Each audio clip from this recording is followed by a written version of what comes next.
আল্লাহর নবীর আশিক হযরতে বেলাল রওজা শরীফে কাঠের জালি মোবারকে মাথা ঠেকিয়ে গুনগুন করে কান্দে বলে, হুজুর গোলাম আপনার কদমে হাজির হয়ে গেছে। আপনি আসতে বলেছিলেন, আমি আসছি। গোলাম আপনার কদমে হাজির,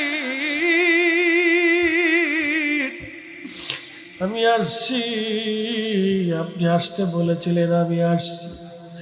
নতুন মুয়াজ্জিন এসে দেখলো বেলাল আসছে। সারা মদিনায় খবর হলো বেলাল ফিরে আসছে। ঘর থেকে সাহাবীরা বের হয়ে দৌড়ায়, বেলাল বুঝি ফিরে আসছে রে। নবীর মুয়াজ্জিন বেলাল আসছে, যে আজানে মদিনা মুখরিত হতো। আজানের ফয়জুত এত কঠিন, আজান দিলে কোন সাহাবী আর ঘরে থাকতে পারত না। সাহাবীরা এসে বারবার অনুরোধ করে, বেলাল আজান দাও, নবীর ইন্তেকালের পরে তো তুমি আর আজান দিলেই না, বেলাল আজান দাও একটা বার, আজকে মাহরুম করিও না, বেলাল আজান দাও।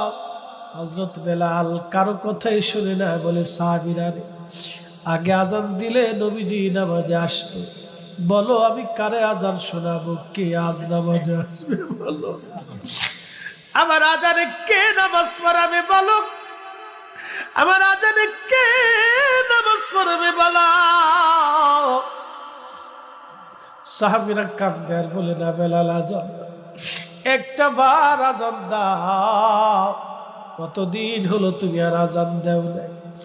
হযরত বেলাল মাত্র দুইটা আজান তিনি দিয়েছিলেন, একটা আজান মদিনায় দিয়েছিলেন, আর একটা আজান তিনি বাইতুল আকসায় দিয়েছিলেন। বন্ধু খুবই মনোযোগ, হযরত বেলালকে সাহাবীরা অনুরোধ করতে লাগলেন। এমন সময় সাহাবীরা বলল, না আমাদের কথায় বেলাল আজান দিবেন। দেখো গো, হাসান আর হুসাইন আসেনি, দুইজন দেখতে নবীজির মতো দেখা যাইতো, একেবারেই নানা চেহারা পাইছিলেন দুইজনকে ডেকে আনা হলো। এশার পরে হযরতে বেলাল রওজা শরীফ থেকে উঠে একবার ইমাম হাসানের বুকের মধ্যে মাথা ঠেকায় কান্দে, আবার ইমাম হুসাইনের বুকের মধ্যে মাথা ঠেকায় কান্দে। এইভাবে কাঁদতে লাগতেছে বেলাল, গুন গুন করে জড়িয়ে ধরে কান্দে। সমস্ত নীরবতা ভেঙে ইমাম হাসান ডাক দে বলল, নানার মুয়াজ্জিন, যে কণ্ঠ দিয়া নানারে আজান শোনাইতা, একটা বার যাও মিনারায়, আজকে আমাদেরকেও আজান শোনাইয়া যাও। ইমাম হাসান বলছে, আর স্থির থাকতে পারেন না বেলাল, উঠিয়া হযরত বেলাল সেই মিনারায় চলে গেলেন। বনু নাজ্জার গোত্রের মহিলার একটা ছাদ ছিল, এই উঁচু ছাদের উপরে দাঁড়াইয়া বেলাল আজান দিতেন। এই মহিলা সাহাবীর ছাদ, এই ছাদের উপরে দাঁড়াইয়া দাঁড়াইয়া বেলাল আজান দিতেন। ওইখানে দাঁড়াইয়া বেলাল আজান শুরু করছে, আল্লাহু আকবার আল্লাহু আকবার। সারা মদিনার রন্দে রন্দে ফজরের সময় আজান ছড়িয়ে গেল, নীরব মদিনা, আজান ছড়িয়ে গেছে সারা মদিনায় আজান। আহা, আজানের আওয়াজ শুনিয়া সাহাবীরা ঘর থেকে বের হয়ে দৌড় মারছে। নবীর মুয়াজ্জিন বেলালের আজান, নবীর মুয়াজ্জিন বেলালের আজান। এই আজানের এতই প্রয়োজন, সাহাবীরা স্থির থাকতে পারেন নাই। আল্লাহু আকবার আল্লাহু আকবার। সারা মদিনার থেকে সাহাবীরা পাগল পারা হয়ে দৌড় মারছে। নবীর মুয়াজ্জিন বেলালের আজান, বেলালের আজান। আশহাদু আল্লা ইলাহা ইল্লাল্লাহ।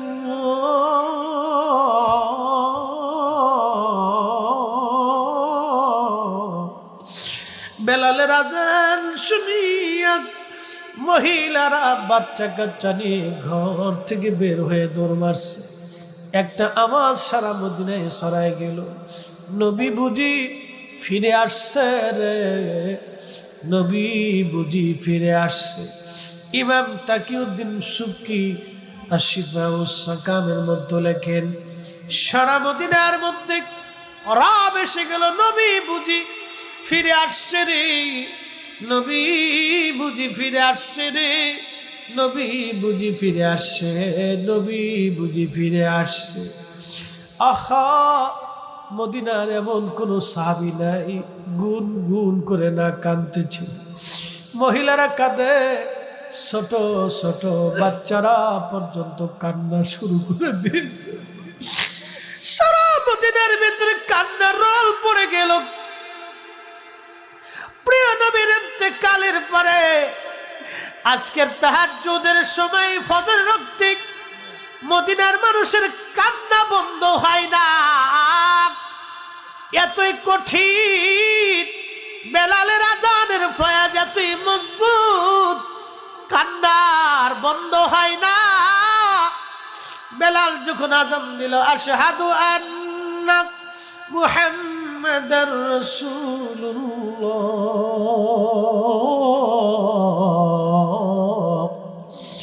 আল্লাহু আকবার, আল্লাহু আকবার। পৃথিবীর মাটি আর স্থির থাকতে পারে নাই, মদিনার মাটি থর থর থর থর করে কেঁপে উঠেছে। আল্লাহু আকবার। পৃথিবীর কারো আজানে কোনদিন মাটি কাঁপে নাই, জমিন কাঁপে নাই। পৃথিবীতে কারো আজানে কিয়ামত পর্যন্ত কোনদিন জমিন কাঁপবে না। একমাত্র বেলালের আজানে সেদিন পৃথিবী থর থর থর থর করে কেঁপেছিল।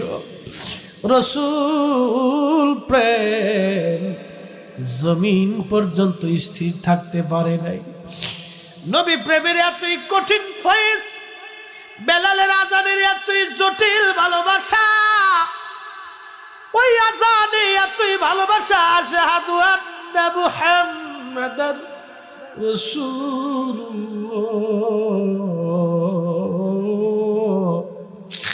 জমিন পর্যন্ত থরথর করে কাঁপতে লাগলো। জমিন কাঁদে রে, জমিন কাঁদে, মাটি কাঁদে। শেখ আব্দুল হক মুহাদ্দিস দেহলভী রাহিমাহুল্লাহ মাদারিজুন নবুওয়াতে বিস্তারিত লিখছেন। আল্লামা ইমাম কিরমানি শরহ বুখারী, খুব প্রাচীন একটা সরার কিতাব বুখারী, এটার ভিতরে উনি আলোচনাটা তুলে ধরছেন। তো রাসূল করিম সাল্লাল্লাহু আলাইহি ওয়াসাল্লাম আর সাহাবী বাগানের ভিতরে অনেক সাহাবী ছিলেন, কিন্তু বেলালের মতো কালেমার জন্য এত মায়ের কারো জীবনে নসিব হইছে না। এত পিটনি, আপনি তার জীবনের পিটনির সংবাদ শুনলে আপনার শরীর শিহরে উঠবে যে তারপরেও সে কালেমা ছেড়ে দেয়। এক কঠিন দুর্ভেদ্য সময় ছিল ওই সময়। এখন আমরা আজান দিলে কেউ জিজ্ঞাসা করে না। সারা পৃথিবীতে আজান চলতেছে, নামাজ চলতেছে, কালেমা চলতেছে, জিকির চলতেছে, বাংলাদেশে অহরহ মাহফিল হইতেছে, কিন্তু কেউ জিজ্ঞাসা করে না, কেউ প্রতিবাদ করে না, কেউ বাধা দেয় না, মারামারি করা লাগে না, যুদ্ধ করা লাগে না। কিন্তু সেই দিন কালেমার জন্য সবচেয়ে বেশি কষ্ট কিছু সাহাবীদের জীবনে ঘটেছিল। প্রাথমিক সময়ে হযরত বেলাল ছিলেন একজন কৃতদাস। কোন দেশের? তেনার বাড়ি ছিল বর্তমান ইথিওপিয়া, ঘানা, কেনিয়া, এই অঞ্চলটাকে হাফসি বলা হতো। এই অঞ্চলটাকে, এদেশের মানুষ খুব কালোর কালো, কালোর উপরে কালো, আর চেহারার কোনো কাটাম কুটাম নাই। আর এদেশের মানুষ তখনই আরবে এই কৃতদাস হিসেবে আসত। কৃতদাসদের সমাজে 4 পয়সা মূল্য ছিল না, তাদের কোনো জীবন ছিল না। ওই মালিকের জীবন তাদের জীবন, মালিকের হুকুম মানতে মানতে মানতে মানতে জীবন পার হয়ে গেছে। আহা, জীবনের আলাদা কোনো স্বাধীনতা বলতে তাদের জীবনে কিচ্ছু ছিল না। সেই দিন হযরত বেলাল ছিলেন একজন কৃতদাস, কিন্তু রসুল আল্লাহর হাবিবের নূরানি বরকতি চেহারা ও জবানের সাথে হযরত বেলাল কালেমা পড়ে মুসলমান হয়ে গেলেন। মুসলমান হলেন তো বটে, কিন্তু মুসলমান হওয়ার পরে এত কঠিন নির্যাতন ওনাকে সহ্য করতে হয়েছে, যা অত্যন্ত জটিল এবং কঠিন। মাসের পর মাস, দিনের পর দিন, মাসের পর মাস, দিনের পর দিন বেলালের জীবনের অত্যাচারের স্টিম রোলার ছিল, এতই কঠিন এবং ভাষায় প্রয়োগ করার মতো না। উনি খুব শক্ত শক্ত প্রাণের অধিকারী ছিলেন, বিধায় উনি বেঁচে ছিলেন। আর ওনাকে মারা হতো, একবারে মেরে ফেলে দেওয়া হতো না, বাঁচিয়ে রাখা হতো, তিল তিল তিল তিল করে শাস্তি দেওয়া হতো। দিনের পর দিন, মাসের পর মাস এইভাবে চলতে লাগলো। হযরত বেলালের মনে ঘুমাইয়া এত পরিমাণে তাকে মারত। মারার একটা রিমান্ডের একটা ছোট্ট উদাহরণ দিয়ে রাখি। মক্কায় যারা গেছেন আপনারা জানেন, পাথুরি এলাকা, প্রচন্ড গরমে বালুগুলি উত্তপ্ত হয়ে যাইত। গলার মধ্যে রশি বেঁধে সারা মক্কার অলিগুলি দিয়ে বেলালকে টানা হতো। প্রচন্ড গরম আর পাথুরির আঘাতে ফুসকা পরে পরে চামড়া উঠে উঠে উঠে উঠে রক্তগুলি বের হয়ে আসতো। তারপরেও বেলালকে ছাড়া হতো না। একটাই কথা, বেলাল হয় জীবন দিবি, না হয় কালেমা দিবি। হযরতে বেলাল একটা শব্দ শুধু বারবার বলতেন, আহাদ আহাদ, আল্লাহ এক, আল্লাহ এক। আল্লাহর কুরআন বলতেছে, ওয়াবুদুল্লাহ ওয়া লা তুশরিকু বিহি শাইয়্যা। আমি আল্লাহর ইবাদত করবে, আমি আল্লাহর সাথে কারো শিরিক করবে না, শরীক করবে না। আমি আল্লাহর সমকক্ষ কাউকে মনে করবে না। আমি আল্লাহ আল্লাহ, আমি আল্লাহকে আল্লাহ বলে তোমরা জানবে। আমি আল্লাহ ছাড়া আর কারো ইবাদত হবে না। আশিকে রাসূল হযরতে বেলাল রাদিয়াল্লাহু তাআলা আনহু গলার মধ্যে রশি বেঁধে ওনাকে টানা হতো। টেনে টেনে নিয়ে মরুভূমির মধ্যে নিয়ে যাওয়া হইতো। মরুভূমির মধ্যে নিয়ে বেলালের হাত পা গুলি বেঁধে বুকের মধ্যে মস্ত বড় পাথর চাপা দিয়ে ওইভাবে রেখে চলে আসা হতো। প্রচন্ড উত্তাপ, প্রচন্ড রোদের কারণে হযরত বেলালের একেবারে অজ্ঞান হয়ে পড়ে যাইত। আবার হুঁশ ফিরে আসতো, আবার আহাদ আহাদ বলে বেলাল কাঁদতেন। প্রচন্ড লুহাওয়া, ওই বালুগুলি গায়ের মধ্যে লেগে লেগে ফুসকা পরে পরে ঘা হয়ে হয়ে বেলাল রাদিয়াল্লাহু তাআলা আনহু শরীরে ক্ষত হইতো, ঘা হইতো, কিন্তু কোনো ওষুধ তাকে দেয়া হতো না। ওইভাবে তাকে রাখা হতো, ওইভাবে তাকে চাবুক দিয়ে পিটানো হতো। প্রচন্ড আঘাতে হযরত বেলালের পিঠের চামড়া খসে গেল, গোশতগুলি পচে গেল। আহা, ওইভাবে জীবন বেলালের পার হতে লাগলো। এত কঠিন এবং জটিল কষ্ট বেলালকে দেয়া হলো। হযরত বেলাল এইভাবে দিনের পর দিন, মাসের পর মাস যাইতে লাগলো।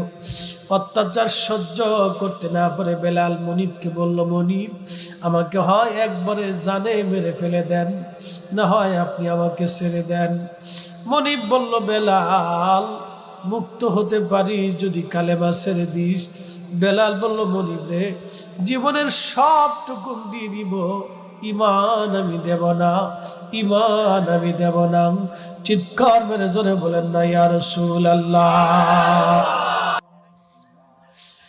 হযরত আবু বকর বললেন, হুজুর বেলালের এতই কঠিন অত্যাচার আর সহ্য করা যায় না। নবীজি আমি দেখলাম বেলাল অজ্ঞান হয়ে দুম হয়ে রাস্তার পাশে থেকে হাত পা বেঁধে ফেলে রাখা হয়েছে। হুজুর অনুমতি যদি দেন, আমি বেলালকে আজাদ করে দিতে চাই, কিনে নিয়ে আসতে চাই। আল্লাহর নবী বললেন, যাও রে আবু বকর, আমার বেলালকে কিনে তুমি আজাদ করো। তৎকালীন জমানায় 40,000-এর মতো দিরহাম দিয়ে হযরত আবু বকর তাকে কিনে নিয়ে আসলেন, আজাদ করে দিলেন বেলালকে। আল্লাহর নবী হিজরত করে মদিনাতুল মুনাওয়ারায় গেলেন। আজান প্রবর্তন হলো। স্বপ্নে আল্লাহ নবীজিকে আজান শিখাইলেন। আল্লাহর নবীর দরবারে বহু সাহাবী নবীর মসজিদের মুয়াজ্জিন হওয়ার বাসনা রেখেছিল। আল্লাহর নবী ডাক দিলেন, বেলাল কোথায়? লাব্বাইক ইয়া রাসূলুল্লাহ। আসো গো বেলাল, নবীর মসজিদের মুয়াজ্জিন তুমি হবা, যাও তোমাকে আজানগুলি শিখাই দিলাম। আল্লাহর নবী নিজে আজান শিখাইলেন, বেলাল রাদিয়াল্লাহু আনহু মুয়াজ্জিন হলেন। একবার জোরে বলা যাবে কি মারহাবা। সোনার গায়ের মুসলমান, নবীর দরবারে চেহারা দেখে কারো দাম নাই। বিরাট বড় আলেম হলেও কোনো কাজ হবে না, বিরাট বড় শাইখুল হাদিস আর মুফতি দিয়া কাজ হবে না, চ্যান্সেলর, ডক্টর আর প্রিন্সিপাল আর বিরাট বড় অধ্যাপক আর অধ্যক্ষ দিয়ে 4 পয়সাও মূল্য নাই। যদি আজকে রাসূল কলিজার মধ্যে না থাকে, মক্কার ইমাম হলেও রাসূলের দরবারে জায়গা হবে না। কথা বলেন ঠিক না বেঠিক? নবীর আশিক হযরত বেলাল, দেখেন তিনি হাবশী দেশের একজন মানুষ, তিনি আরবি না, তিনি আফ্রিকান হাবশী অঞ্চলের একজন মানুষ। চেহারা নাই, লেখাপড়া নাই, কৃতদাস ছিলেন, কোনো অর্থ করি নাই, কিচ্ছু ছিল না তার। কিন্তু কালেমার জন্য, রাসূলুল্লাহর মুহাব্বতের জন্য আল্লাহর নবী তাকে মসজিদে নবীর মুয়াজ্জিন বানায় দিলেন। এখানে আল্লাহর নবী তার লেখাপড়ার কোনো বায়োডাটা দেখেন নাই, আল্লাহর নবী তার অন্তরের হালত দেখেছিলেন এবং ইসলামের জন্য তার ত্যাগ আল্লাহর নবী দেখেছিলেন। নবীর উম্মত, আল্লাহর কোরআন বলতেছে, ইন্না আকরামাকুম ইনদাল্লাহি আতকাকুম। কে অধ্যক্ষ হবে আল্লাহর দরবারে দাম নাই, কার অন্তরে আল্লাহর ভয় আছে আল্লাহর দরবারে দাম আছে। রিকশাওয়ালাও হলো সে ওলি হয়ে যাবে, দিন মজুর হলে ওলি হয়ে যাবে, এবং সে সাধারণ ব্যক্তি হলে ওলি হয়ে যাবে যদি অন্তরে আল্লাহর ভয় থাকে। আর অন্তরে যদি আল্লাহর ভয় না থাকে, অনেক বড় শাইখুল হাদিস হলেও কাজ হবে না। কথা বলেন ঠিক না বেঠে? অন্তরে যদি তাকওয়া না থাকে, বিরাট বড় ইউনিভার্সিটির চ্যান্সেলর হলেও আল্লাহর দরবারে দাম নাই। কিয়ামতের মাঠে, কঠিন হাসরের মাঠে একদল মানুষ হবে সম্মানিত আর একদল মানুষ হবে অপমানিত। দুনিয়াতে বহু মানুষ সম্মানিত ছিল, কিয়ামতের ময়দানে তারা অপমানিত হবে। দুনিয়াতে বহু মানুষ অসম্মানিত, সমাজে তার মূল্য নাই, রাষ্ট্রীয় অফিসে তার মূল্য নাই, বেসরকারি সংস্থায় তার কোনো দাম নাই, হাটে বাজারে তার মূল্য নাই, মসজিদের মিম্বরে তার কোনো দাম নাই। কিন্তু এই লোকটা আল্লাহর দরবারে কবুল হইয়া কিয়ামতের ময়দানে সে হবে সম্মানিত। কিন্তু সমাজে যে ব্যক্তি ছিল সম্মানিত, কিয়ামতের ময়দানে সে হবে অপমানিত। এই কথাটা সারা জীবন অন্তরে রাখবেন, সারা জীবন রাখবেন। চেহারা দেখে, লেখাপড়া দেখে আর কণ্ঠ দেখে যদি রাসূলের দরবারে দাম হইতো, তাহলে বেলাল কোনোদিন মুয়াজ্জিন হতে পারতো না। ওয়াসাল কারনির 4 পয়সাও মূল্য ছিল না। হযরতে আবু যর গিফারির 4 পয়সাও দাম ছিল না। রাসূলের দরবারে গরিব সাহাবীর 4 পয়সা মূল্য ছিল না। আল্লাহর দপ্তরে এই সমস্ত মানুষের 1 আনাও দাম ছিল না। সেই দিন আবু জাহেলের দাম হতো, উতবা, সাইবা, ওয়ালিদ, মুগিরার দাম হতো, আবু সুফিয়ানের দাম হতো। কিন্তু আল্লাহর রাসূলের দপ্তরে তার দাম হয়ে গেল। যার অন্তরে তাকওয়া বেশি, রাসূলুল্লাহর মহব্বত বেশি ছিল, আল্লাহর নবীর দরবারে তারই মর্যাদা হয়ে গেল, জান্নাতে তারই দাম হয়ে যাবে। কিয়ামতের ময়দানে তারাই রাসূলের কাছে থাকবে, আরশে মুআল্লার নিচে জায়গা হয়ে যাবে। কথা বলেন ঠিক না? শুনে রাখেন, চেহারা দেখে আল্লাহ বিচার করবে না। দুনিয়াতে বহু সম্মানিত ব্যক্তি কিয়ামতের ময়দানে অসম্মানিত হবে, কিন্তু দুনিয়ার বহু অসম্মানিত ব্যক্তি কিয়ামতের ময়দানে অনেক সম্মানিত হয়ে যাবে। আল্লাহ আমাদেরকে কিয়ামতের মাঠে সম্মানিত হতেই হবে। হযরতে বেলাল নবী পাকের মসজিদের মুয়াজ্জিন, কত বড় দামি মুয়াজ্জিন দেখেন। আল্লাহর নবীর মতো ইমাম পৃথিবীতে কোনোদিন আর হবে না, কোনোদিন আর ছিল না। সাহাবীদের মতো মুসল্লি দুনিয়াতে কখনো ছিল না, আর কখনো সাহাবীদের মতো মুসল্লি হবে না। কথা ঠিক কি না? নবীর মতো মসজিদ, নবীর জমানার মতো খায়রুল কুরুন আর কোনোদিন হবে না। খায়রুল কুরুনি সুম্মাল্লাযীনা ইয়ালুনাহুম সুম্মাল্লাযীনা ইয়ালুনাহুম। আল্লাহর নবী বললেন আমার জমানা অনেক উত্তম জমানা, আমার পরে সাহাবী তাবিদের জমানা উত্তম জমানা, তারপরে তাবে তাবিনদের জমানা উত্তম জমানা। এই জমানার পরে যা আসবে শুধু ফিতনা আর ফিতনা, ফিতনা আর ফিতনা, শুধু ফিতনা আর ফিতনা, ফিতনা আর ফিতনা। খায়রুল কুরুনের নবীর মসজিদের প্রথম মুয়াজ্জিন বেলাল নিজের নামটা পর্যন্ত লিখতে পারতেন না। একজন কৃতদাস, কোনো চেহারা নাই। আজান দিতেন, বেলালের আজানের ফুয়ুজুত এতই কঠিন এবং জটিল ছিল, আজানটা দিতে দেরি হতো। ঘর থেকে পাগল পারা হয়ে সাহাবীরা বের হয়ে আসতেন। বেলালের আজান শুনে কোনো হৃদয় স্থির থাকতে পারত না। চিৎকার মেরে জোরে বলেন না সুবহানাল্লাহ। নবীর প্রেমিকেরা দিশেহারা মরণের ভয় করে না, প্রেম তো মরে না। প্রেম করেছেন বাসকরণী, 32 দাঁত ভাঙলেন তিনিও। নবী প্রেমে হযরত হামজালা ঘরে থাকতে পারে না, প্রেম তো মরে না। আল্লাহুম্মা সাল্লি আলা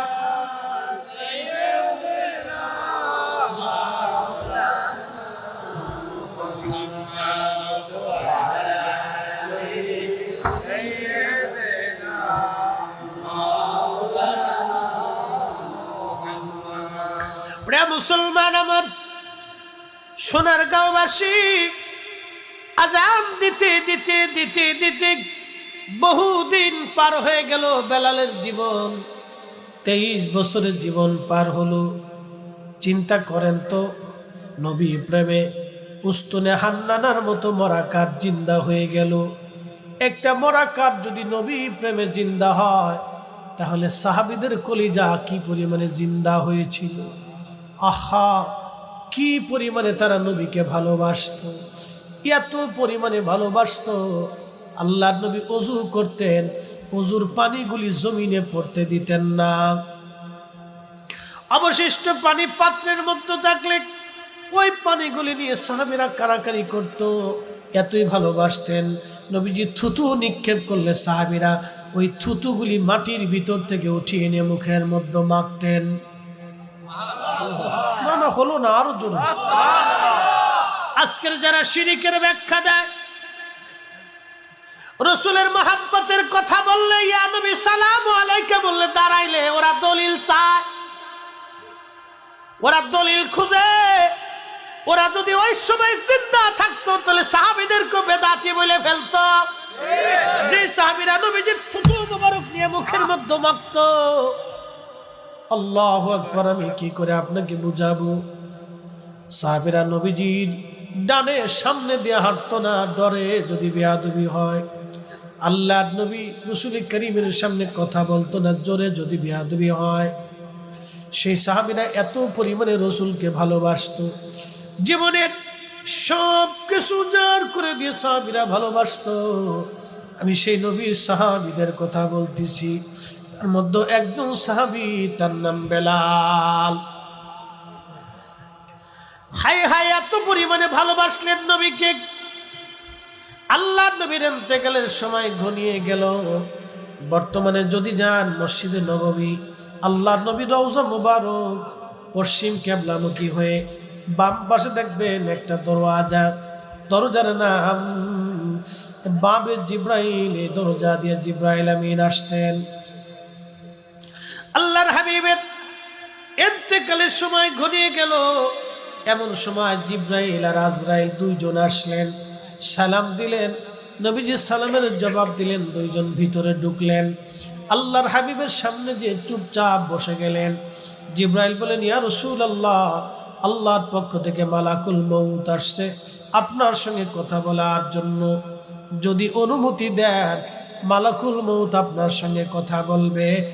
একসাথে বলা যাবে আল্লাহু আকবার। পৃথিবীর কারো কাছে মালাকুল মউত অনুমতি চায় না।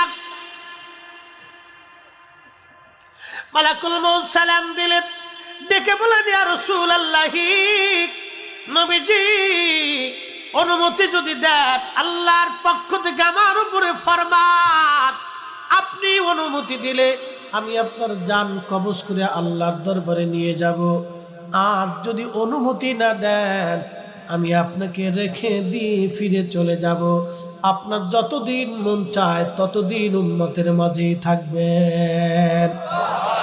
আল্লাহর কুরআন বলল, ওয়ালা ইউআখিরাল্লাহু নাফসান ইযা জাআ আজালুহা। বান্দা, হায়াত শেষ হয়ে গেলে এক মুহূর্ত তোমাকে দুনিয়াতে আমি রাখবো না। আর একবার চলে গেলে দুনিয়াতে আর আসতেও পারবা না। আল্লাহর আইন আমাদের জন্য একরকম, আমার রাসূলের জন্য আর একরকম। একসাথে বলবেন আল্লাহু আকবার। আমাদের মৃত্যুর আইনটা আল্লাহ আমাদের জন্য একরকম, এক সেকেন্ডও দেরি হবে না। মরণ আসলে এক সেকেন্ডও দেরি হবে না, এক সেকেন্ডও দেরি হবে না। দুনিয়াতে থাকার কোনো রাস্তা নাই, কখনোই নাই, কারোই ছিল না, কারো হবে না। কিন্তু আজরাইল বলে, হুজুর অনুমতি যদি আপনি দেন আমি জান কবজ করে নিয়ে যাব, আর অনুমতি না দিলে আমি ফিরে চলে যাব। আপনার যতদিন মন চায় ততদিন আপনি দুনিয়াতে থাকবেন। তার মানে আমার নবীর হায়াত ছিল নবীর ইচ্ছার উপরে। ওই নবীর সম্মান আর তাজিম নিয়ে যারা দলিল তালাশ করে, সব কয়টাই বুকার দল, বলদের দল, কানার দল। কথা কম ঠিক কিনা? আল্লাহু আকবার। আল্লাহ তার রাসূলকে এত পরিমাণে সম্মান দিয়েছিলেন, এত পরিমাণে ইজ্জত আল্লাহ দিয়েছিলেন, আমি ভাষায় প্রকাশ করার মতো না। আজরাইল বলতেছে, হুজুর আপনার আগে এবং আপনার পরে এই সম্মানের অধিকারী আর কারো নসিব হবে না। ও নবী আমার, আপনার হুকুমের অপেক্ষায় আমি আজরাইল। আল্লাহর নবী ডাক দিলেন, জিব্রাইল আল্লাহর আইন কি রকম? জিব্রাইল বলে, হ্যাঁ ইয়া রাসূলুল্লাহ, আল্লাহর বিধান এরকম, আপনি অনুমতি দিলে আপনাকে নিয়ে যাব, অনুমতি না দিলে আমরা ফিরে চলে যাব। আপনার যতদিন মন চায় আপনি ততদিন থাকবেন। তবে ইয়া রাসূলুল্লাহ, আপনার মাশউক আপনার আল্লাহ আপনার দিদারে আগ্রহী হয়ে আছে। না না, হয় না। আরো জোরে বলেন, একসাথে জোরে বলেন না ইয়া রাসূলুল্লাহ। আল্লাহর দিদারে, আল্লাহর হাবিবের দিদারে আল্লাহ আগ্রহী। হুজুর আপনার দিদারে আপনার মালিক আগ্রহী হয়ে আছে। আল্লাহ চায় আপনি আল্লাহর কাছে চলে যান। আল্লাহ আপনার দিদারে বড় আগ্রহী। একসাথে জোরে বলেন আল্লাহু আকবার। হাত উঁচু করে বলেন না ইয়া রাসূলুল্লাহ। ওই নবী তাজিম করার জন্য দলিলের দরকার নাই, নবী নিজেই তো দলিল ওয়ালা। কথা বলেন ঠিক না ঠিক? নবী নিজেই দলিল ওয়ালা, দলিল ওয়ালা, ইজ্জত ওয়ালা, দলিল ওয়ালা, ঈমান ওয়ালা, ইজ্জত ওয়ালা। ওই নবীর তাজিমের জন্য দলিলের দরকার নাই। ওই নবীর তাজিমের জন্য যারা দলিল চায় ওরাই শয়তানের দালাল। সাচ্চে মুসলমান তারা নামে মুসলমান, ইমানদারের ইমান নিয়ে করছে যারা খেলা, ওরাই তো আসলে এজিদেরই চেলা। দাড়ি টুপি পাগড়ি আছে, দেখতে মাওলানা, ভিতরে নাই নবী প্রেম ইয়াজিদে ভরা। কারণ অন্তরে যদি বিন্দু মাত্র রাসূলুল্লাহর মহব্বত থাকে, তাহলে সে আল্লাহর নবীর চুল পরিমাণ সম্মানহানি সহ্য করতে পারে না। সোনারগাঁর মুসলমান, কথাগুলি বুঝে যাবে না। আল্লাহর নবী ডাক দিয়ে বলেন, জিব্রাইল, তাহলে আর দেরি না, তুমি আমাকে নিয়ে চলো। আমি আমার মাশউক, আমার মাওলার দিদারে চলে যেতে চাই। আমার মালিক, আমার আল্লাহ আমার দিদারে আগ্রহী, তাহলে আর থাকার সুযোগ নাই, আমাকে নিয়ে চলো। আমি আর একটু সময়ও দুনিয়াতে থাকতে চাই না। আজরাইল আর জিব্রাইল আল্লাহর নবীজির জান কবজ করে মহা সম্মানের সাথে নিয়ে চলে গেল। পৃথিবী অন্ধকারে নিমজ্জিত হলো। সাহাবীরা কেঁদে কেঁদে হয়রান হয়ে গেল। কোন সাহাবী বেহুশ হয়ে গেল। বেলাল আজান বন্ধ করে দিল। হযরত ওমর তলোয়ার টেনে বের করে কয়, ও মদিনাবাসী, যদি বলো রসুল মরে গেছে, তার কল্লা কেটে ফেলবো। আমার রসুল মরে নাই, আমার নবী যায় নাই। হযরত ওমরের মতো মানুষ বেহুশের মতো হয়ে গেছে, পাগল পড়ার মতো হয়ে গেছে। বেলাল রাদিয়াল্লাহু আনহু স্তব্ধ হয়ে গেলেন, আর আযান দেন নাই তিনি। কিতাবের মধ্যে আসে, সব সিরাতবিদ লেখছেন, নবীর ইন্তেকালের পরে বেলাল কোনদিন নবীর মসজিদে আযান দেন নাই। আহা, এমন পাগল পারা হয়ে গেলেন। আপনারা জানেন, সন্তান যদি মারা যায়, মা সন্তানের বিছানা দেখে দেখে কাঁদে। সন্তান যদি মারা যায়, মা সন্তানের কবর দেখে দেখে কান্দে।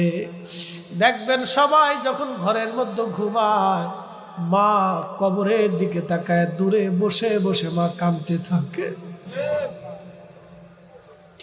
কারণ মা কলিজা দিয়ে সন্তানকে ভালোবাসি। 6 মাস 1 বছর পরেও মা সন্তানের কবরের দিকে তাকায় তাকায় কান্দে। আমার খোকা এখানে ঘুমায়, আমার খোকা ঘুমায়। খোকার জামা দেখে সন্তান কাঁদে, খোকার পরার টেবিল দেখে মা কান্দে, খোকার জামা দেখে ধরে ধরে মা কাঁদতে থাকে। আমার খোকা ওই কবরে ঘুমায়, মা কান্দে। বেলাল এতই প্রেম রাসূলের কলিজার ভিতরে ছিল, মদিনার দৃশ্যগুলি দেখে বেলালের আর সহ্য হয় নাই। হায় হায়, নবী রওজা শরীফ দেখলে বেলাল কেঁদে কেঁদে হয়রান হয়ে যাইত। মিম্বার শরীফ দেখলে বেলাল সহ্য করতে পারত না। নবীর হুজরা মোবারকের দিকে তাকাইলে বেলাল আর সহ্য করতে পারত না। বকরকে বলল, আবু বকর, বিদায় দাও, আর মদিনায় থাকা আমার পক্ষে সম্ভব না। আবু বকর বলল, বেলাল কেন থাকবা না? বলে যে, আবু বকর রে, এই মদিনা আমার আর সহ্য হয় না। বেলাল রে, তুই কি নবীরে ভালোবাসিস? আমি আবু বকর কি নবীরে ভালোবাসি না।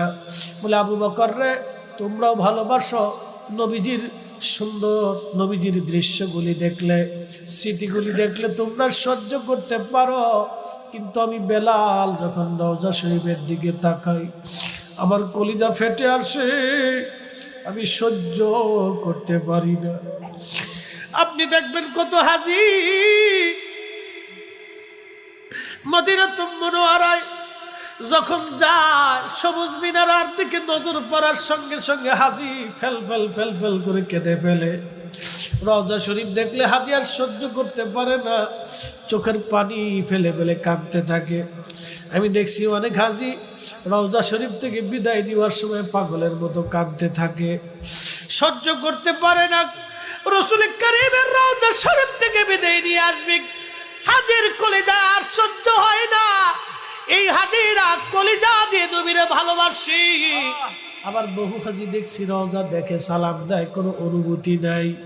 কিন্তু আবার বহু হাজি চোখের পানি ছেড়ে ছেড়ে কাঁদতে থাকে, সে স্থির থাকতে পারে না। বাবা, ভালোবাসা দলিল দেওয়া হয় না, ভালোবাসা জোর করে হয় না, ভালোবাসা ঝগড়া করে হয় না, ভালোবাসা বহস করে হয় না, নবীর মোহাব্বত দলিল দেওয়া হয় না, নবীর মোহাব্বত ঝগড়া করে হয় না, নবীর মোহাব্বত বহস করে হয় না। যাকে আল্লাহ ভালোবাসে, যাকে রাসূলুল্লাহ কবুল করে, তার কলিজার ভিতরে রাসূলুল্লাহর মোহাব্বত চলে আসে। কথা কোন ঠিক কিনা? হযরত বেলাল বিদায় নিয়ে চলে গেলেন সুদূর সিরিয়ার দামেস্কে। বহুদিন পার হলো। ইমাম তাকিউদ্দিন সুবকি রাহমাতুল্লাহি আলাইহি শিফাউস সাকামের মধ্যে লেখেন, শেখ আব্দুল হক মুহাদ্দিস দেহলভী মাদারিজুন নবুওয়াতের মধ্যে তিনি লিখতেছেন, আল্লাহর নবীজি স্বপ্নের ঘরে বেলালকে ডাকতে গেছে। বেলাল ঘুমায়। নবীজি ডাক দিয়ে বললেন, বেলাল রে, তুমি আমার সঙ্গে কেমন জুলুম শুরু করছো বেলাল? কতদিন হলো আমার জিয়ারতে তুমি কেন আসো না রে বেলাল? আয়, আমি নবীর জিয়ারতে আয়। এমন ভালোবাসা নবীরে দিয়ে গেছে, আমার নবী ভালোবাসার টানে বেলাল রে ডাকতে গেছে, বেলাল আয়, আমি নবীর জিয়ারতে আই। তুমি কেন আমার জিয়ারতে আসো না রে বেলাল আয়? একজন সাহাবী কি পরিমাণে ভালোবাসা দিলে নবী থেকে স্বপ্ন ডাকতে গেছে, বেলাল আয়, বেলাল আয়, আমি নবীর জিয়ারতে আয়। কি পরিমাণে ভালোবাসা দিলে নবী নিজে ডাকতে যায়। এর নাম ভালোবাসা। দলিল দিয়ে হয় না, দলিল দিয়ে ভালোবাসা হয় না রে বাপ, দলিল দিয়ে হয় না। যার অন্তরে নবীর ভালোবাসা আছে সে ভাগ্যবান। তার মতো বুলন্দ নসিব আর দুনিয়াতে নাই। আল্লাহর কসম করে বলি, নামাজ কবুল হয়েছে গ্যারান্টি নাই, হজ কবুল হবে গ্যারান্টি নাই, রোজা কবুল হবে গ্যারান্টি নাই, আমল কবুল হবে গ্যারান্টি নাই। আল্লাহ রসুলের মোহাব্বতের চোখের পানি বৃথা যায় না। এই পানিগুলি কবুল হয়, কবুল হয়, কবুল হয়। মাসির মাথার পরিমাণ পানি যদি চোখের কোনা দিয়ে ঝরে পড়িয়া যায়, আল্লাহ রসুল বলতেছেন ৭টা জাহান্নামের আগুন ওই পানি দিয়ে নিভাই দেওয়া যায়।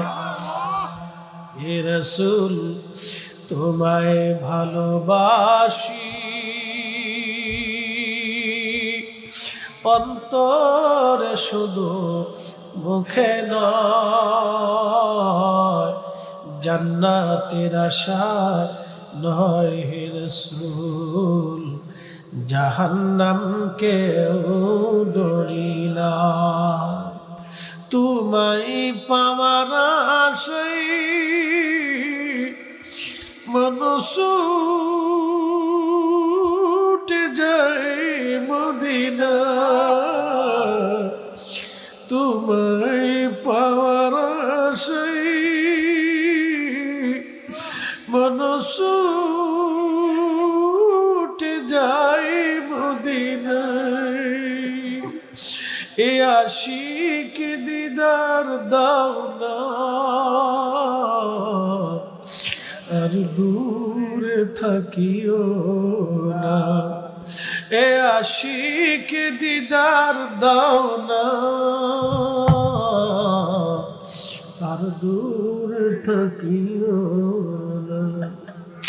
হে রাসূল, তোমায় ভালোবাসি,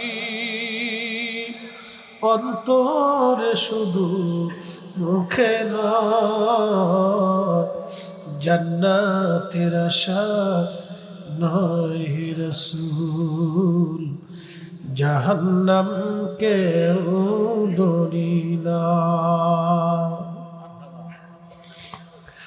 আল্লাহর হাবিব বলেন, মান রাআনি ফিল মানামি ফাকাদ রাআল হক, রামাহুল বুখারী। যে আমার স্বপ্ন দেখলো সে বাস্তবেই আমি নবী দেখলো। আমি নবী নিজে আসছি রে, ছবি আসি নাই।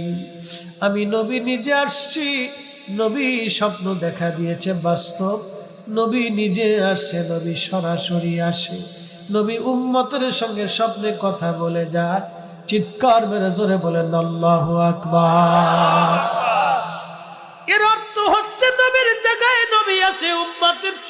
জায়গায় চোখ নাই। নবী আসে 1450 বছর ধরে নবী উম্মতের মাঝে আছে, উম্মত চোখে দেখে না, উম্মতের চোখের দোষ।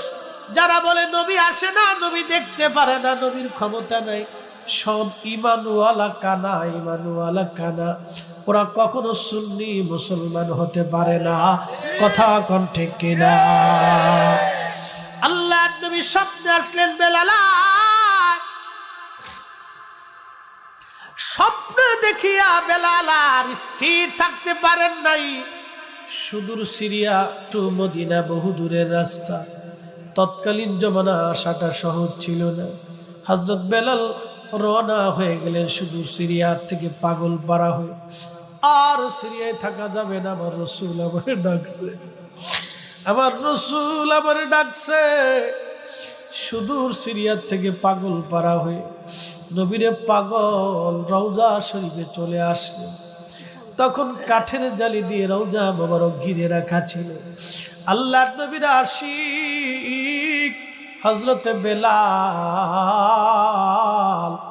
রওজা শরীফে কাঠের জালি মোবারকে মাথা ঠেকিয়ে গুনগুন করে কান্দে, বলে হুজুর, গোলাম আপনার কদমে হাজির হয়ে গেছে। আপনি আসতে বলেছিলেন, আমি আসছি। গোলাম আপনার কদমে হাজির, আমি আসছি। আপনি আসতে বলেছিলেন, আমি আসছি। নতুন মুয়াজ্জিন এসে দেখলো বেলাল আসছে। সারা মদিনায় খবর হলো বেলাল ফিরে আসছে। ঘর থেকে সাহাবীরা বের হয়ে দৌড়ায়, বেলাল বুঝি ফিরে আসছে রে। নবীর মুয়াজ্জিন বেলাল আসছে, যে আজানে মদিনা মুখরিত হতো। আজানের ফয়জুত এত কঠিন, আজান দিলে কোন সাহাবী আর ঘরে থাকতে পারত না। সাহাবীরা এসে বারবার অনুরোধ করে, বেলাল আজান দাও, নবীর ইন্তেকালের পরে তো তুমি আর আজান দিলেই না, বেলাল আজান দাও একটা বার, আজকে মাহরুম করিও না, বেলাল আজান দাও। হযরত বেলাল কারো কথাই শুনে না, বলে সাহাবীরা আগে আজান দিলে নবীজি নামাজে আসতো, বলো আমি কারে আজান শোনাবো, কে আজ নামাজে আসবে বলো, আমার আজানে কে নামাজ পড়াবে বলো, আমার আজানে কে নামাজ পড়াবে বলো। সাহাবীরা কাঁদবে আর বলে, না বেলাল আজান, একটা বার আজান দাও, কতদিন হলো তুমি আর আজান দাও না। হযরত বেলাল মাত্র 2টা আজান তিনি দিয়েছিলেন। একটা আজান মদিনায় দিয়েছিলেন, আর একটা আজান তিনি বাইতুল আকসায় দিয়েছিলেন।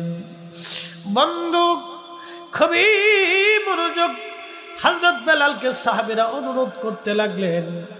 এমন সময় সাহাবীরা বলল, না, আমাদের কথায় বেলাল আজান দিবেন। দেখো গো, হাসান আর হুসাইন আসেনি, 2 জন দেখতে নবীজির মতো দেখা যাইতো, একেবারেই নানা চেহারা পাইছিলেন 2 জন। 2 জনকে ডেকে আনা হলো। এশার পরে হযরতে বেলাল রওজা শরীফ থেকে উঠে একবার ইমাম হাসানের বুকের মধ্যে মাথা ঠেকায় কান্দে, আবার ইমাম হুসাইনের বুকের মধ্যে মাথা ঠেকায় কান্দে। এইভাবে কাঁদতে লাগতেছে বেলাল, গুন গুন করে জড়িয়ে ধরে কান্দে। সমস্ত নীরবতা ভেঙে ইমাম হাসান ডাকতে বলল, নানার মুয়াজ্জিন, যে কণ্ঠ দিয়া নানারে আজান শোনাইতা, একটা বার যাও মিনারায়, আজকে আমাদেরকেও আজান শোনাইয়া যাও। ইমাম হাসান বলছে, আর স্থির থাকতে পারেন না বেলাল, উঠিয়া হযরত বেলাল সেই মিনারায় চলে গেলেন। বনু নাজ্জার গোত্রের মহিলার একটা ছাদ ছিল, এই উঁচু ছাদের উপরে দাঁড়াইয়া বেলাল আজান দিতেন। এই মহিলা সাহাবীর ছাদ, এই ছাদের উপরে দাঁড়াইয়া দাঁড়াইয়া বেলাল আজান দিতেন। ওইখানে দাঁড়াইয়া বেলাল আজান শুরু করছে, আল্লাহু আকবার, আল্লাহু আকবার, সারা মদিনার রন্দে রন্দে ফজরের সময় আজান ছড়িয়ে গেল। নীরব মদিনা, আজান ছড়িয়ে গেছে সারা মদিনায় আজান। আহা, আজানের আবার শুনিয়া সাহাবীরা ঘর থেকে বের হয়ে দৌড় মারছে। নবীর মুয়াজ্জিন বেলালের আজান, নবীর মুয়াজ্জিন বেলালের আজান। এই আজানের এতই প্রয়োজন, সাহাবীরা স্থির থাকতে পারেন নাই। আল্লাহু আকবার, আল্লাহু আকবার।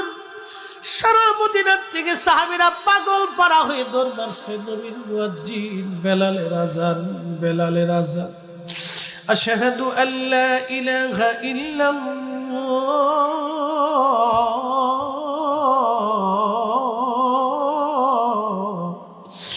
বেলালের আজান শুনিয়া মহিলারা বাচ্চা কাচ্চা নিয়ে ঘর থেকে বের হয়ে দৌড় মারছে। একটা আওয়াজ সারা মদিনায় ছড়ায় গেল, নবী বুঝি ফিরে আসছে রে, নবী বুঝি ফিরে আসছে। ইমাম তাকিউদ্দিন সুবকি আশিফাউস সাকামের মধ্যে লেখেন, সারা মদিনার মধ্যে রব এসে গেল, নবী বুঝি ফিরে আসছে রে, নবী বুঝি ফিরে আসছে রে, নবী বুঝি ফিরে আসছে, নবী বুঝি ফিরে আসছে। আহা, মদিনার এমন কোনো সাহাবী নাই গুন গুন করে না কাঁদতেছে। মহিলারা কাঁদে, ছোট ছোট বাচ্চারা পর্যন্ত কান্না শুরু করে দিয়েছে। সারা মদিনার ভিতরে কান্নার রোল পড়ে গেল। প্রিয় নবীর ইন্তেকালের পরে আজকের তাহাজ্জুদের সময় ফজর রক্তে মদিনার মানুষের কান্না বন্ধ হয় না। এতই কঠিন, বেলালের আজানের ফয়াজ এতই মজবুত, কান্নার বন্ধ হয় না। বেলাল যখন আজান দিল, আশহাদু আন্না মুহাম্মাদার রাসূলুল্লাহ,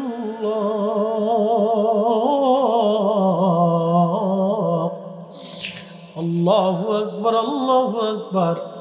পৃথিবীর মাটি আর স্থির থাকতে পারে নাই। মদিনার মাটি থর থর থর থর করে কেঁপে উঠেছে। আল্লাহু আকবার। পৃথিবীর কারো আজানে কোনদিন মাটি কাঁপে নাই, জমিন কাঁপে নাই। পৃথিবীতে কারো আজানে কিয়ামত পর্যন্ত কোনদিন জমিন কাঁপবে না। একমাত্র বেলালের আজানে সেদিন পৃথিবী থর থর থর থর করে কেঁপেছিল। রাসূল প্রেম জমিন পর্যন্ত স্থির থাকতে পারে নাই। নবী প্রেমের এতই কঠিন ফয়েজ, বেলালের আজানের এতই জটিল ভালোবাসা, ওই আজানে এতই ভালোবাসা। আশহাদু আন্না মুহাম্মাদার রাসূলুল্লাহ,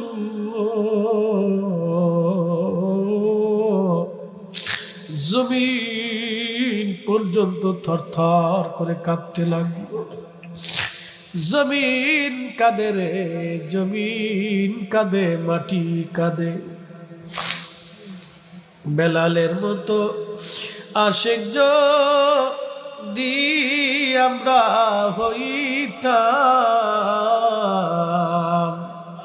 এ দুনিয়ায় নবীর দেখা পাইতাম, এ দুনিয়ায় নবীর দেখা পাইতাম। নবীর আশিক, আশিক রাসূল বেলাল রাদিয়াল্লাহু আনহু অজ্ঞান হয়ে পড়ে গেলেন, বেহুশ হয়ে গেলেন, আর স্থির নিজেকে রাখতে পারেন নাই। আজও সেই মুসলিম আছে আগের মতোই,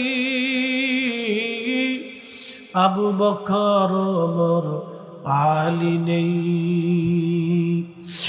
আজানে রসম আছে আগের মতোই,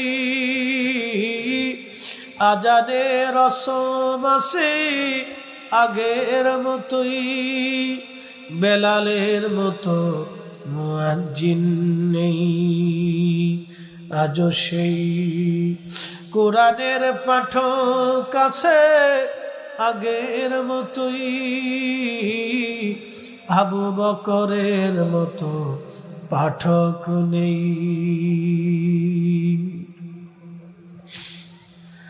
আজানের প্রয়োজন এতই কঠিন। আরেকটা আজান বেলাল বাইতুল আকসায় দিয়েছিল, যে আকসা নিয়ে জিহাদ হয়। এই বাইতুল আকসা প্রথম দখল করলেন হযরত ওমরের জমানায়। হযরত ওমর রাদিয়াল্লাহু আনহু বাইতুল আকসা দখল করলেন। বাইতুল আকসা দখল করার পরে হযরত ওমর ওই দিন বেলাল সিরিয়ার থেকে বাইতুল আকসায় উপস্থিত। হযরত ওমর বললেন, বেলাল, নবীর জমানাতে মসজিদে নববীতে তুমি যেইভাবে আজান দিতা, একটা বার আজকে বাইতুল আকসায় তুমি সেই আজানটা আমরারে শোনাও। বেলাল বলে, না ওমর, নবীর ইন্তেকালের পরে আমি আর আজান দেই নেই, আমি আর আজান দিব না, আপনি আমাকে অনুরোধ করবেন না। আবু দারদা রাদিয়াল্লাহু আনহু তখন উপস্থিত, বহু সাহাবী ওই মজলিসের মধ্যে উপস্থিত। সব সাহাবীরা বলেন, বেলাল, বাইতুল আকসাতে একটা বার তুমি আজান দিয়ে যাও। মদিনায় কত আজান শুনছি, আজকে বাইতুল আকসায় একটা আজান দাও। সিরাতের মধ্যে আসছে, যে বাইতুল আকসা নিয়ে আজকে ফিলিস্তিনিরা লড়াই করে, ওই বাইতুল আকসায় দাঁড়াইয়া বেলাল যখন আজান দিয়েছিলেন, হযরত ওমর এমন ভাবে চিৎকার মেরে মেরে কাঁদছিলেন, মাটির মধ্যে গড়াগড়ি খাইতেছিলেন। আবু দারদা বেহুশ হয়ে গিয়েছিলেন। রাসূলের সেই স্মৃতিগুলি মনে পড়ে সাহাবীরা পাগল পারা ছটফট করে কাঁদতেছিলেন। এমনকি খ্রিস্টানরা পর্যন্ত বেলালের দিকে তাকাইয়া চোখের ধারা দিয়ে পানি পড়তেছিল, এমন আজানের প্রয়োজন। আল্লাহু আকবার। রাসূল প্রেম দলিল দেয়া হয় না, নবীর ভালোবাসা দলিল দেয়া হয় না, নবীর ভালোবাসা বহাস করে হয় না, নবীর ভালোবাসা ঝগড়া করে হয় না। আল্লাহ যারে কবুল করে তার অন্তরে নবীর ভালোবাসা দিয়ে দেয়। কি কথা বলেন, ঠিক কিনা? আল্লাহ যারে কবুল করে তারে মুসলমান বানায়, আল্লাহ যারে কবুল করে তারা আশিকে রাসূল বানায়, আল্লাহ যারে কবুল করে তার গোলাম বানায় দেয়, আল্লাহ যারে কবুল করে তার নবীর মুহিব্বিন বানায়, যারে কবুল করে না সে কোনোদিন হইতে পারে না।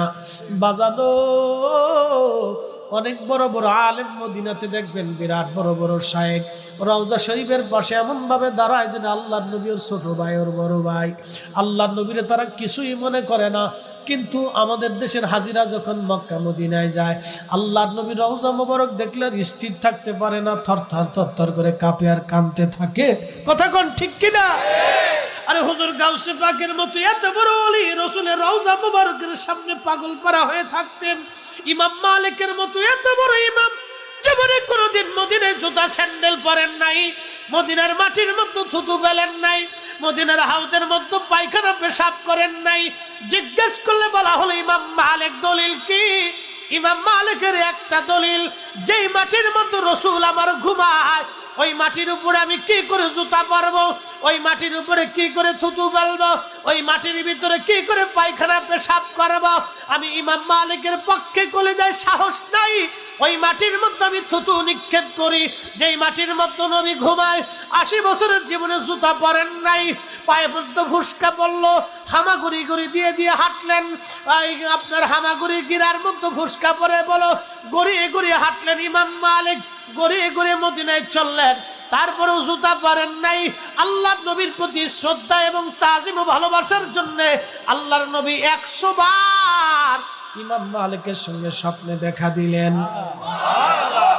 আরো জোরে বলেন আল্লাহু আকবার। ওরা বলে, তোমরা কিয়ামে দাঁড়াও, দলিল কি? আমরা বলবো, ইমাম মালিক দলিল দিছে মদিনার মাটির মধ্যে নবী ঘুমায়, এই জন্য জুতা পরি না। আমরার কিয়ামের এত দলিলের দরকার নাই। আমরা নবীকে সালাম দিল, 1000 কোটি টাকা দিলেও বসে থাকা সম্ভব না। আমার অন্তরে যদি রসুলের তাজিম থাকে, অবশ্যই ওই উম্মত নবীর সম্মানে দাঁড়ায় যাবে। আর যেটা বিয়াদব ও দাঁড়াবে না, ও সারা জীবন বিয়াদবে থাকবে, ওর আদব কোনোদিন হবে না। কথা বলেন ঠিক কিনা? ও নবীর উম্মত, ভালোবাসার দলিল দিয়ে হয় না ভাই, এটা আলাদা বিষয়, এটা আলাদা সাবজেক্ট, এখানে কোনো দলিল নেই।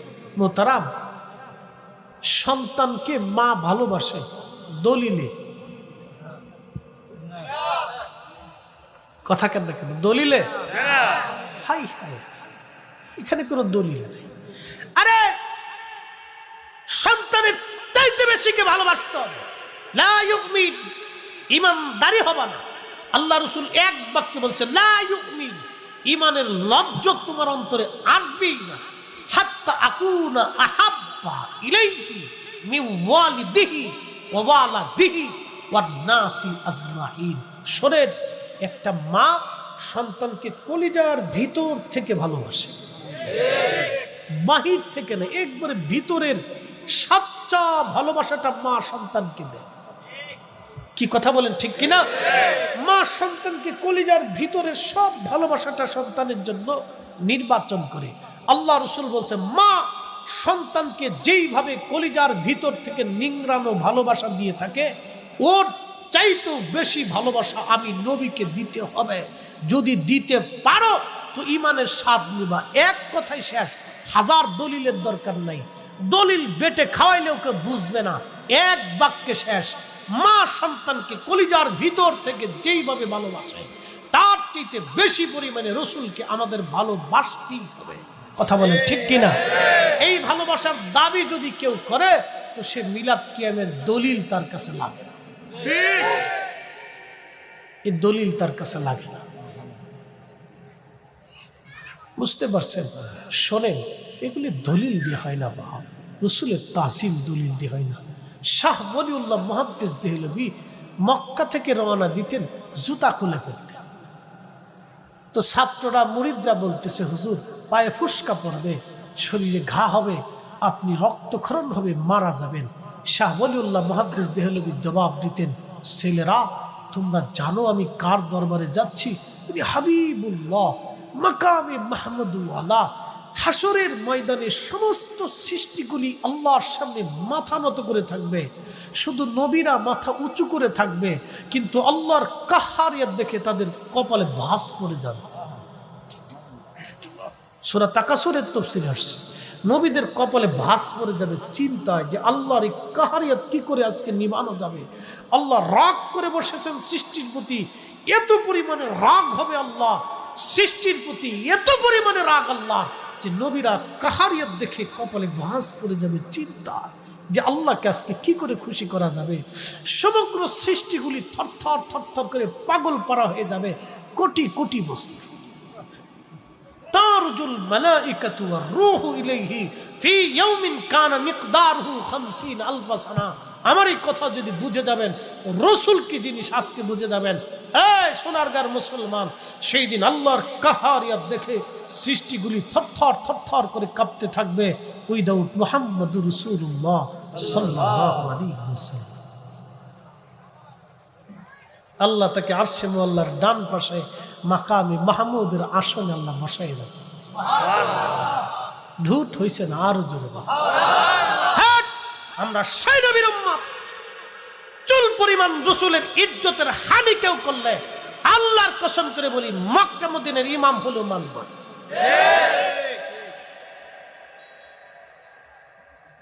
মক্কার ইমামের ইজ্জত হইছে মক্কার কারণে, মক্কার ইজ্জত হইছে রাসূলের কারণে। মদিনার মসজিদের ইমামের ইজ্জত হইছে মসজিদের নববীর কারণে, মসজিদের নববীর ইজ্জত হইছে আমার রাসূলের কারণে। আমার রাসূলের ইজ্জতের হানি করবা তোমার মতো ইমাম, ওইগুলি দেখার সময় আমার হাতে নেই, ওগুলি দেখার টাইম। সিন্নি খাইছ, মোল্লা চিনো নাই। কঠিন হাসরের মাঠে আল্লাহর কাহারিয়াত দেখে সব যখন ব্যাকুল, তখন উম্মত আল্লাহর নবীর সামনে যে কাঁদতে থাকবে। উম্মতের চোখের পানি দেখে আল্লাহ রসুলের আর সহ্য হবে না, দৌড়াইয়া আল্লাহর আরশে মুআল্লার নিচে যে সেজদায় পড়ে একটা চিৎকার দিবে, ইয়া রাব হাবলি উম্মতি। নবী কাঁদতে থাকবে।